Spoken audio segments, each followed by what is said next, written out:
성전 맡은 자가 부하들과 같이 가서 그들을 잡아왔으나 강제로 못함은 백성들이 돌로 칠까 두려워함이더라.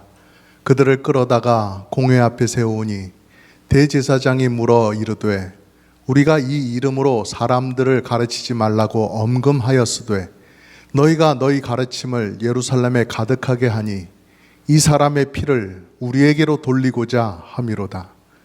베드로와 사도들이 대답하여 이르되 사람보다 하나님께 순종하는 것이 마땅하니라.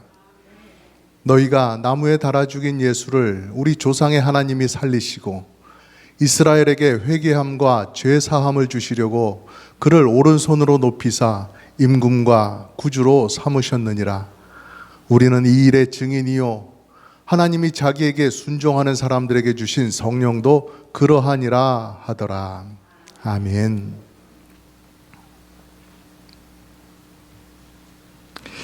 사도행전에는 수많은 이야기들이 담겨 있습니다. 복음이 퍼져나감으로 해서 많은 사람들이 예수님을 구주로 영접하는 일, 그래서 하나님께 영광을 돌리는 일, 그러한 것들도 많이 있지만 그것만이 있는 것이 아니라 사람들이, 사탄이 그 사역을 방해하고 막아서는 그러한 일들도 많이 있더라는 것입니다. 그래서 방해를 받을 때마다 그런 사람들과 그런 악한 장벽들과 부딪히고 괴로워하고 하는 그러한 성도들의 모습이 많이 담겨 있습니다. 그러나 그런 부딪힘이 있다고 해서 무너져 내리고 중단하고 돌아서는 것이 아니라 끝까지 그것을 파헤치고 나가고 뚫고 이겨나가고 결국에는 승리하는 성도의 영광스러운 모습이 담겨 있는 것이죠. 오늘 말씀에도 공회와 사도들 간의 부딪힘이 그려지고 있습니다. 이런 계속되는 핍박의 현장을 통해서 우리에게도 같은 믿음의 싸움을 잘 싸우라고 하는 하나님의 격려의 말씀인 줄로 알고 말씀을 나누고자 합니다. 오늘 말씀을 보면은 지난주 말씀과 이렇게 연결되는 그러한 말씀인데요. 감옥에 갇혀 있던 사도들을 하나님께서 한밤중에 천사를 보내서 감옥문을 열게 하시고 그 감옥에서 다 빠져나오게 하셨습니다. 감옥에서 나오게 하셨는데 근데 그 다음에 사도들이 어떻게 됐어요? 26절 말씀처럼 성전 맡은 자가 부하들과 같이 가서 그들을 잡아왔으나 강제로 못함은 백성들이 돌로 칠까 두려워함이더라. 그들을 끌어다가 공회 앞에 세웠다 하였습니다. 다시 잡혀왔어요. 나갔는데 감옥을 열고 탈출을 했는데 다음날 아침에 다시 잡혀왔어요. 그럴 수밖에요. 그들이 나가서 다시 간 곳이 성전이었으니까요. 늘 성전 가까운 솔로몬 회당에서 이 사도들이 성도들과 함께 모임을 가졌었고요. 그리고 거기서 성전에 찾아오는 사람들한테 복음을 전했다라는 것입니다. 그러니까 매일같이 그렇게 하고 있으니까 성전 안에서 일하는 제사장들은 이 사도들, 이 예수님 믿는 사람들의 주요한 리더들을 늘 볼 수가 있었던 것이에요. 그러니까 사도들의 얼굴이 참 낯이 익었겠지요. 그러던 중에 잡아서 가두었던 사도들인데 그 사도들이 감옥을 나가서 다음날 그 자리에 똑같이 서 있으니까 잡힐 수밖에요. 제사장들이 대번에 알아보고 잡아왔지요. 성전 맡은 자가 부하들과 같이 가서 이제 사도들을 잡아왔다라고 이렇게 기록을 하고 있는데요. 지난번에 이 성전 맡은 자라는 사람이 보통 사람이 아닌 것을 말씀드렸죠. 대제사장 다음가는 넘버 2라고 말씀을 드렸었어요. 이 사도를 잡으러 넘버 2가 지금 돌아다니고 있었다. 직접 그 자리에 와서 다른 사람들을 데리고 와서 사도들을 잡아갔다라는 거예요. 그러니까 이것이 지금 보통 중요한 사안이 아니다라는 것을 알게 되는 것이죠. 그렇지 않겠어요? 사도들을 잡아다 놓고 너희들 왜 그랬어? 하고서 막 혼꾸녕을 내주려고 단단히 준비하고 이제 공회를 열고 막 그렇게 했는데 사도들을 이끌어내라 하고 그래서 사람들을 보냈더니 없던데요 하고서 대답이 오는 것이죠. 가보았더니 감옥은 그대로 있습니다. 감옥 문은 잠겨 있고 그 앞에 보초들도 멀쩡하니 서 있고, 그런데 그 안에 잡아 넣어놨던 사도들만이 없는 것입니다. 아니 이게 마술도 아니고 이게 어떻게 이럴 수 있지? 이런 생각이 드는 것 아니겠어요? 그러면서 어떻게 된 영문인지는 모르겠지만 오냐, 한번 끝까지 한번 가보자. 너희들이 이기나 우리가 이기나 한번 해보자 라는 그런 마음이 솟구쳤겠지요. 그래서 대제사장과 사두개파 사람들이 이 성전 맡은 자를 위시로 해서 그렇게 사도들을 다시 잡으려고 그렇게 막 신경을 곤두세우고 찾아다녔던 것이었어요. 그런데 여러분, 감옥을 탈출했던 사도들이 다시 잡힌 게 이 성전 맡은 자가 사람들을 데리고 이쪽 저쪽 수색을 치밀하게 아주 잘해서 그래서 잡은 거예요? 아니죠. 하나님께서 사도들에게 명령하기를 다시 성전으로 가서 거기서 복음을 전해라 라고 명령하셨기 때문에 그래요. 사람들 눈에 잘 띄는 곳, 그리고 제사장들이 잘 볼 수 있도록 그런 자리에 하나님께서 다시 세우셨기 때문에 그런 것 아니겠어요? 그러면 성전으로 가라고 말씀하신 그 하나님께서 거기 서서 복음을 전하면 또다시 잡힐 수 있다라는 것, 이 사실 모르고 거기 가라고 그렇게 하셨겠어요? 아니죠. 하나님은 알고 계셨습니다. 아시면서도 그 자리에 다시 서라고 말씀하신 거예요. 왜 그래요? 왜 다시 그 자리에 서라고 하셨어요? 네, 지난주에도 말씀을 드렸던 것처럼 복음 전하는 일은 성도들은, 아니 사도들은 포기할 수가 없는 일이었어요. 핍박이 있다고 해서 중단할 수가 없는 일이었어요. 계속 해 나가야만 하는 그러한 일이었기 때문에 계속해서 그 자리에 서서 전날과 똑같이 복음을 전해라 하셨던 것이었습니다. 그리고 오늘 말씀을 보면서 또 하나 생각할 수 있는 이유가 있습니다. 왜 그 자리에 사도들이 서야만 했던가, 또 다시 잡혀갈 것을 무릅쓰고 왜 그 자리에 섰어야 했던가 하는 또 하나의 이유가 있습니다. 그것은 무엇입니까? 얘들아, 다시 성전에 가서 그 자리에 서서 복음을 전해라.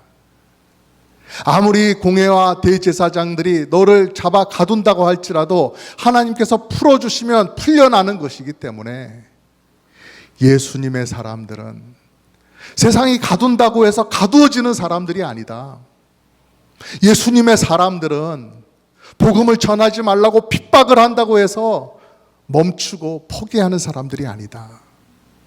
예수님의 사람들은 이런 핍박이 온다고 해서 공회 앞에 잡아서 세운다고 할지라도, 거기에 사람들이 신문한다 할지라도 그것을 두려워하는 사람들이 아니다.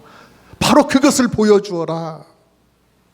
그리고 당당히 공회 앞에 가가지고 거기서 다시 한번 예수님이 누구신지 그 사실을 그들에게 다시 한번 듣도록 예수님의 이름을 선포하여라. 그 일을 하기 위해서 하나님께서 사도들을 다시 그 자리에 세워주신 것입니다. 여러분, 구원을 향한 이 하나님의 흔들리지 않는, 한치도 흔들리지 않는 이 굳은 결심, 여러분 느껴지십니까?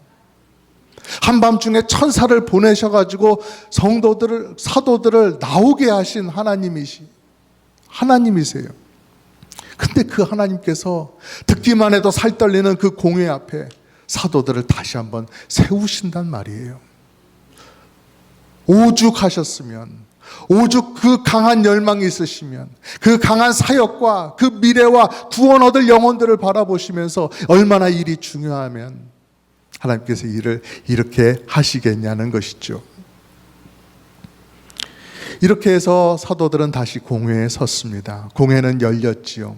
그런 자리에서 대제사장이 호통치는 그 말은 무엇입니까? 28절 말씀에 이르되, 대제사장이 하는 말입니다.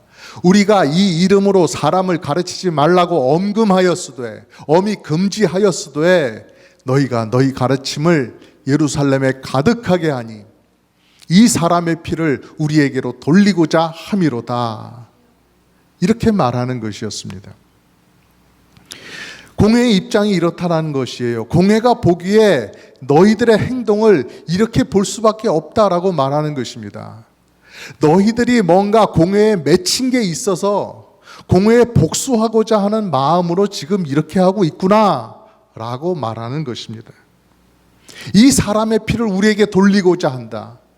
이 사람, 즉 예수님께서 죽으신 그 이유를 공회 탓으로 돌리고자 한다. 공회를 블레임하기 위해서 지금 사람들에게 복음을 전하고 있구나라고 말을 하고 있는 것입니다. 수많은 사람들 모아다 놓고 예수님은 잡혀 죽을 일이 전혀 없었는데, 예수님은 의로운 분인데 공회가 잘못 판단해서 공회가 로마 총독에게 예수님을 넘겨주고 처형시키게 만들었다. 그러면서 자꾸 공회 욕을 하고 하는 것, 사람들을 그렇게 부추기고 하는 것, 그러는 것 아니냐라고 공회에서 대제사장이 말하는 것입니다. 여러분, 교회가 예수님 전하는 것을 대단히 오해한 말 아니겠습니까? 지금까지 사도들이 사람들에게 한 말이 뭐예요? 사도들이 전한 메시지가 뭐예요? 구약 성경을 잘 읽어보니까 그 말씀을 따라 보건대 예수님은 하나님께서 우리의 구원을 위해서 보내주신 메시아시다. 메시아가 분명하시다. 그런데 그 메시아께서 죽으시고 다시 부활하셨다. 그렇게 해서 예수님은 하나님 우편에 아직도 살아계시니 그분을 당신의 구주로 영접하면 당신이 죄사함 받고 용서받고 구원받는다. 그러니 어서 예수님을 당신의 구주로 영접하시오 라고 하는 말 아니겠습니까? 여기 어디에 공회가 잘못 판단해서 공회 때문에 로마 총독이 예수님을 처형했다. 그러니까 공회에다 책임을 물어야 된다. 그 보상을 받아내야 된다. 그것도 안 되면 그냥 밤에 어디 저 공회원들 한 명씩 납치에다가 그냥 막 몽둥이로 좁혀야 된다. 그런 얘기가 들어 있습니까? 교회와 성도들과 사도들은 지금 그런 것이 문제가 아니었습니다. 그들의 관심은 완전히 다른 데 있었습니다. 어떤 것이에요? 예수님을 잘 알고 예수님을 제대로 믿고 예수님을 믿고 살아가는 것, 바로 그것이 성도들의 관심이었습니다. 그렇지 않겠어요? 하나님의 구원의 일들을 이 성경을 통해서 쭉 보니까 이 예언되어 있는 일들이 다 성취가 되더라는 것이에요. 아, 하나님께서는 이렇게 말씀하시고 이렇게 이루어가고 계시는구나. 이 모든 것을 이루시는 하나님이시구나. 이런 것을 알게 되면서 아, 예수님께서 이 땅에 오셔서 이루신 모든 것들 다 하나님께서 이루어 가시는 것이구나 깨닫게 되는 거예요. 공회나 사람들이 악하게 움직였어요. 어리석게 행동했어요. 그러나 그것이 전부가 아니라는 거예요. 그런 어리석음 뒤에 이면에 보니까 하나님의 구원의 역사가 다 성취가 되고 있더라는 것이죠. 그리고 예수님도 마찬가지입니다. 겟세마네 동산에서 그렇게 기도하셨던 것처럼 예수님께서 그 십자가에 달리신 것, 그것도 스스로 결정하시고 스스로 그렇게 걸어가신 길이었다라는 사실을 알게 되는 것이죠. 사람들이 해서, 사람들이 어떻게 해서 빚어진 결과가 아니라는 것이죠. 사람들의 악함까지도 다 사용하셔서 온전히 뜻을 이루시는 그 하나님의 역사가 성도들에게 보이더라는 것입니다. 물론 공회도, 빌라도 총독도, 또 가룟 유다도 하나님의 심판대 앞에 서서 마땅히 져야 할 책임, 그것은 져야 하겠지요만은, 그러나 중요한 것은 무엇이냐? 우리에게 주신 구원자 예수님을 믿고 그분을 잘 섬기며 살아가는 것, 바로 그것이 우리에게 가장 중요한 것이다 라는 이 안목이 예루살렘 교회 모든 성도들에게 있었다라는 것입니다. 단지 공회를 비난하기 위해서 막 그래서 일부러 사람들에게 복음을 전하고 있는 것, 그것 아니다라는 말씀입니다. 근데 여러분, 우리가 이렇게 대제사장과 공회의 말을 들어보면 교회를 오해하고 있는 것이죠. 그리고 그것은 오늘날도 변하지 않습니다. 세상은 교회를 오해하곤 합니다. 교회를 그저 종교적인 취미가 같은 사람들끼리 모여 있는 곳이라고 바라보고 있죠.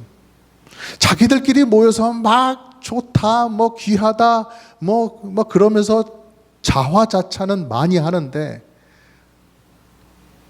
추한 꼴도 많이 보이고, 뭐 그저 그렇고 그런 사람들이 모인 냄새나는 집단이라고 보고 있는 것이죠. 그럴 수밖에요. 세상 사람들은 교회의 온전한 모습을 바라볼 수가 없습니다. 그들은 하나님의 나라를 보지 못하고 있어요. 하나님께서 우리들을 얼마나 사랑하시는지, 하나님께서 우리들을 어떻게 돌보고 계시는지, 그리고 하나님께서 우리와 얼마나 친밀한 교제를 나누고 계시는지 그것을 알지 못하기 때문에 그런 면만 보이는 것이죠. 하지만 성도들은 분명히 알아야 됩니다. 예수님이 누구신지 분명히 알아야 돼요. 왜 예수님께서 십자가에 오르셔서 거기서 피를 흘리며 죽으시기까지 그 길을 걸어가셔야 됐는지 그걸 알아야 된단 말입니다. 왜 성령님께서 우리에게 오시는데 교회의 대표 몇몇만 그렇게 정해가지고 그 사람들에게만 오신 게 아니라 우리의 모든 성도 한 명 한 명 모두에게 그렇게 성령님이 오셨는지 우리가 그것을 알아야 되는 것입니다. 왜 하나님께서 우리를 예수 그리스도 안에서 새로운 사람이 되게 하셨는지 그걸 알아야 되는 것이죠. 그래야 교회가, 성도들이 세상이 오해하는 것처럼 교회 막 그런 사람들이다 라고 하는 그런 오해, 그러한 비난, 그러한 수준에 꼭 맞는 정말 그런 교회가 되지 않게 되는 것입니다. 사도들 향해서 내 이놈들, 우리 공회가 곤란해지도록 너희들이 지금 이 짓거리를 하고 있는 것이었다 이러면서 잘못된 호통을 치고 있었던 그 대제사장의 호통과 같은 잘못된 호통과 질타들이 오늘날 교회를 향해서 퍼부어지고 있다는 사실 여러분 잊지 마시고, 여러분은 바른 복음 위에서 참된 복음을 지키며 예수님과 함께 살아가시기를 간절히 부탁드립니다. 아멘.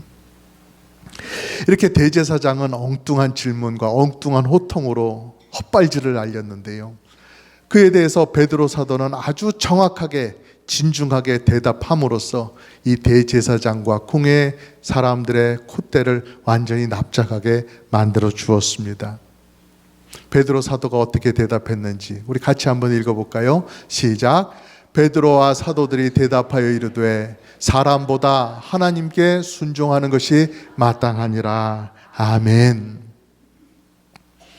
하나님께 순종하는 것, 그것은 하나님의 언약 백성, 즉 이스라엘 백성에게는 아주 당연한 것이었습니다. 이스라엘 백성이 하나님께 순종하는 것 당연하지요. 여러분 한번 생각해 보세요. 우리가 어디 이사를 갔을 때 그곳에서 이제 전기 회사하고 이제 전기를 공급받기로 하면서 계약을 하잖아요. 디파짓도 하고 뭐 이렇게 서명도 하고 다 하잖아요. 약속을 하는 것입니다. 전기 회사에서 이렇게 전기를 공급해 주면 내가 그것을 잘 쓰고 한 달이든 두 달이든 그렇게 쓴 다음에 내가 쓴 분량만큼 값을 지불하겠소 라고 하는 것이죠. 근데 그렇게 계약은 해 두었는데 한 달, 두 달 지났는데 내가 지금 어디에 다른 데 돈 쓸 데가 있어가지고 전기세를 못 냅니다. 그러면 어떻게 됩니까? 전기회사에서 편안하게 생각하세요. 뭐 내년이든 내후년이든 뭐 언제든지 돈 생기면 그때 주세요. 뭐 그렇게 합니까? 아니죠. 막 철저하죠. 그냥 전기를 끊어버립니다. 예. 전기가 끊어졌어? 그래가지고 막 화가 나가지고 전기회사에 쫓아가가지고 그거 너무한 거 아니오? 전기세 좀 안 냈다고 해서 당장 끊어버리고 말이지. 그러면 안 돼. 하면서 막 당장 전기 연결해 놓으셔. 이러면은 전기회사 사람들이 죄송합니다. 우리가 성급했습니다. 다시 전기 연결해 놓을 테니까 화 푸시고 들어가십시오. 이렇게 합니까? 그러지 않죠. 이 사람 아픈 사람이구만. 이렇게 하죠. 전기를 썼으면 그 값을 지불하겠다고 약속을 했기 때문에 그 약속 위에서 움직이는 것이란 말입니다. 우리가 아무리 막 바빠서 못 냈어요. 뭐 다른 데 돈 쓸 일이 있어가지고 제가 이번 달에는 돈이 안 되네요. 뭐 아무리 이런 얘기 해봐야 소용이 없는 겁니다. 못 내면 끊기는 겁니다. 전기회사와의 약속이 이러한데 하물며 하나님과 하나님의 백성 사이의 관계는 어떻겠냐라는 것입니다. 우리는 예수 그리스도의 피로 맺어진 하나님과의 언약 관계 안에 있는 사람들 아닙니까? 우리가 하나님의 백성이 되고 하나님의 자녀가 되었다면 하나님은 우리의 아버지가 되시는 거고 우리는 하나님의 자녀가 되는 것입니다. 아버지에게 순종하지 않는 자녀 있을 수가 없는 것이죠. 예수 그리스도의 사람들에게 순종이라는 것은 당연한 거예요. 그때그때 내 형편을 보고서요.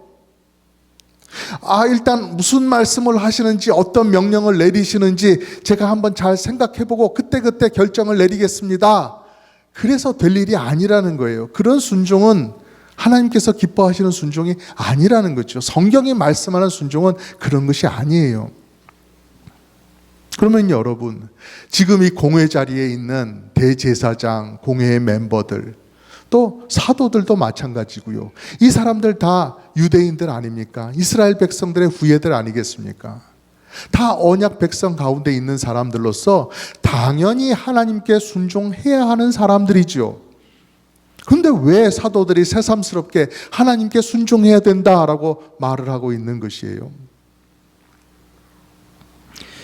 공회는 원래 이스라엘의 최고 종교회의였습니다. 거기서 하는 일이 무엇이에요? 백성들을 잘 판단하고 이끌어서 백성들이 하나님께 잘 순종하도록 만드는 것, 신앙생활 잘 하도록 만드는 것이 공회의 일이었어요. 그런데 지금의 공회는 그 일을 제대로 하지 못하고 있다는 것입니다. 예수님이 메시아로 이스라엘에 오셨는데 예수님을 알아보지 못하는 그 어두운 눈이 있었어요. 예수님을 알아보지 못하고 처형해버리고 말았습니다. 그리고 그 뒤에도 그들의 어두움은 벗겨지지가 않았어요.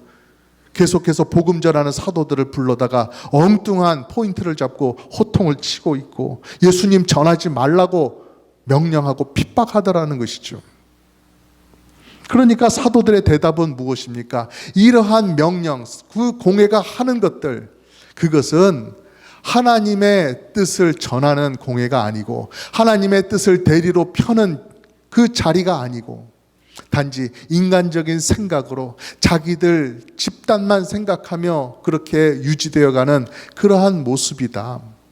우리는 그것을 따를 수 없고 그것보다는 우리에게 분명히 드러나신 하나님의 뜻이 있다. 우리는 그것을 따를 것이다 라고 말하고 있는 것이죠. 하나님께서 귀한 뜻을 드러내 주셨지만 공회의 사람들은 그것을 못 보고 있다는 것이죠. 하지만 우리는 그것을 보았고 우리는 증인들이고 우리에게 주신 성령님도 그렇게 그걸 보게 하시니 우리는 그것을 보며 그것을 따라가지 않을 수 없다라고 말하고 있는 것입니다. 그러면 사도들이 선언하는 이 하나님께서 이뤄가시는 구원, 그것은 어떻게 드러났습니까? 30절 31절에 보면 너희가 나무에 달아 죽인 예수를 우리 조상의 하나님이 살리시고 이스라엘에게 회개함과 죄사함을 주시려고 그를 오른손으로 높이사 임금과 구주로 삼으셨느니라. 아멘. 두 가지를 말씀하고 있습니다. 예수님의 죽으심과 부활입니다. 예수님은 죽으실 때에 그렇게 죽으셨죠. 나무에 달린 자는 하나님께 저주를 받았음이니라 말씀하시는 그 신명기의 말씀을 따라 죽으셨습니다. 저주를 받은 자의 모습으로 죽으셨어요. 아니 왜 메시아로 오신 분께서 저주받은 모습으로 죽으셨어야 했습니까? 그것은 죄인들의 죄값을 대신 치르는 대속의 죽음을 죽으셨기 때문에 그러한 것입니다. 그렇기 때문에 예수님은 회개하는 자에게 죄 사함을 주시는 구주가 되시는 것이죠. 또 예수님은 죽으셨습니다. 저주와 수치스러운 가운데 죽음을 맞이하셨어요. 그러나 하나님은 예수님을 그대로 놔두지 아니하시고 오른손으로 잡아 높이 드셔서 하나님의 영광스러운 보좌 우편에 앉히셨어요. 가장 높은 곳에 가장 영광스러운 모습으로 앉게 하여 주셨다라는 것이죠. 거기서 생명을 가지시고 주권을 가지신 우리 주님께서 다스리고 계시기 때문에 예수님은 우리의 왕이 되신다, 임금이 되신다, 그렇게 말씀하고 있는 것입니다. 그렇기 때문에 사도들과 성도들은 이 은혜로운 구원을 베풀어 주신 그 하나님을 바라보면서 순종하지 않을 수가 없는 것이죠. 그렇기 때문에 사도들은 증인이 되어서 사람들에게 예수님을 전하고 있고, 또 성령님도 그 일을 이끌어가고 계시고 도와주고 계시고, 그래서 사도들은 오늘도 예수님을 전하고, 이렇게 공회가 반대한다고 해서 멈추지 않고 계속해서 우리는 예수님을 전할 것이요, 그렇게 그들의 결심, 그렇게 말하고 있다라는 것입니다. 여러분, 구원에 관한 하나님의 뜻은 이렇게 명백하게 드러나 있는 것입니다. 우리가 어떻게 살아야 하나님을 기쁘시게 할 수 있는 것인지도 하나님께서 성경에 밝히 드러내 보여주셨어요. 그러니까 하나님의 말씀이 불분명해서, 하나님의 복음이 흐릿해서 내가 잘 모르겠다, 헷갈린다, 뭔가 좀 더 다른 데서 어떻게 좀 찾고 배워야 되겠다, 이런 일이 있을 수가 없는 것입니다. 성경에 밝히 드러나 있는 것입니다. 그러므로 우리가 할 일은 무엇입니까? 하나님의 말씀을 제대로 붙잡고 순종하면서 살아가는 것이에요. 말씀 안에서 살기 위해서 막 몸부림을 쳐야 되는 것이에요. 왜요? 세상과 사탄의 방해가 있기 때문에 그래요. 가만히 놔두지 않지요. 교회 밖에 검증되지 않은 어떤 말씀이다 하는 것들이 성도들의 영혼을 야금야금 훔쳐가기 위해서 막 그렇게 공작을 하고 있어요. 여러분, 우리가 명심해야 됩니다. 나를 나되게 하시고 나를 구원해 주신 그 하나님 나의 아버지십니다. 그 외에는 다른 분이 나의 아버지가 되실 수가 없어요.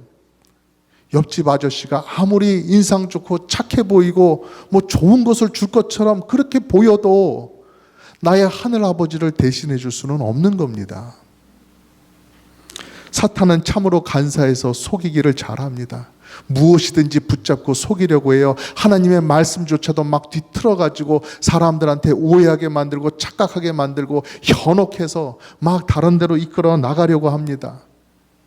오늘날의 이란들이 가장 먼저 접근해서 하는 말이 무엇입니까? 당신 성경 모르지? 내가 성경을 제대로 알게 해줄게. 교회에서는 성경을 제대로 알 수가 없어. 설교만 들어선 몰라. 내가 제대로 알게 해줄게 하고 접근하게 되지요. 그러면서 교회의 리더십과 분리시킵니다.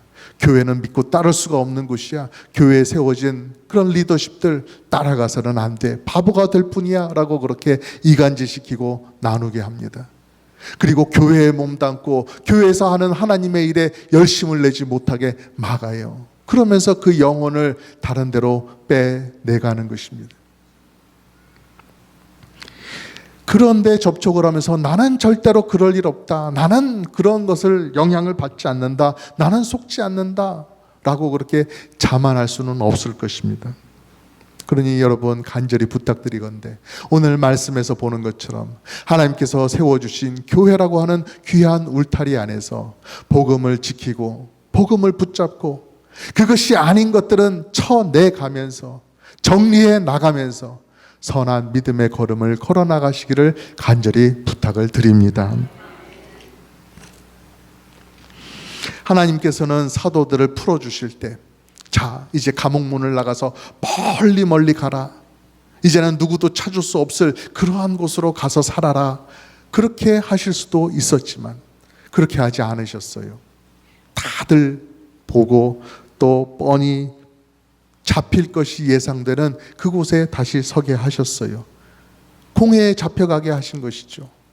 공회에서의 그 부딪힘, 그런 것들을 통해서 복음이 무엇인지 스스로 분명하게 더 깨닫게 하시고 그 복음을 붙잡는 그 성도들의 믿음을 더 강건하게 해 주셨다라는 사실입니다. 그리고 여러분, 하나님의 말씀을 붙잡았으면 어떻게 해야 돼요? 그 붙잡은 말씀 가지고 어떻게 살아야 돼요? 순종하면서 살아야 되지요. 여기 하나님의 말씀이 있다 하고 자랑하면서 살아가는 그런 거 정도가 아니라 내가 그 하나님의 말씀을 따라서 살아가는 순종이 있어야 되는 것입니다. 그것이 마땅하다라는 것입니다. 제가 여러분의 믿음의 수준을 아주 높게 봅니다.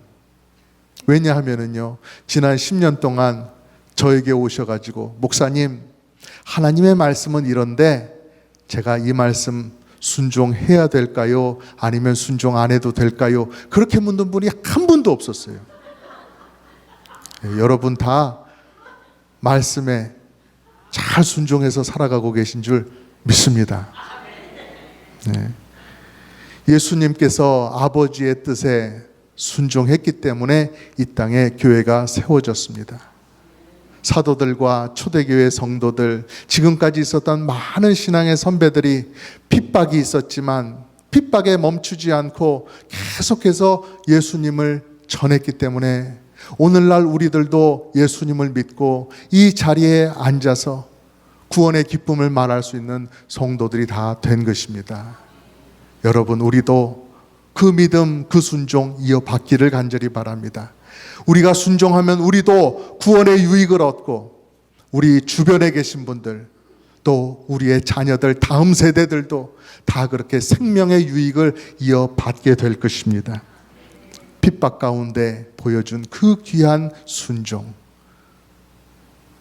우리가 분명히 걸어야 가야 될 바로 그 길, 우리가 잘 이어갈 수 있게 되기를 간절히 바라며 주님의 이름으로 여러분을 축복합니다.